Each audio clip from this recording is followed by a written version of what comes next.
And yun na nga mga guys, pauwi na nga pala tayo dyan mga guys. At dumaan nga lang pala ako sa Miniso, hindi na nga pala ako nakapag-video. Sana all. At dahil wala pa nga palang bus pauwi sa city, ay bumili muna ako ng tea or chai kung tawagin dito sa amin sa Abu Dhabi. Wow. Nakaupo nga pala muna ako dito at nagpapahinga habang umiinom ng chai. Dito nga pala muna ako nakaupo sabay bandang malapit sa bus.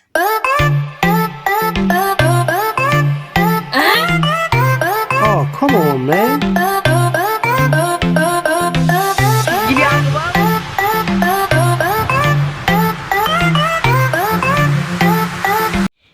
And finally, pinapila na kami dito sa unahan. Yes! Saktong alas 4 na nga pala mga guys at pauwi na tayo.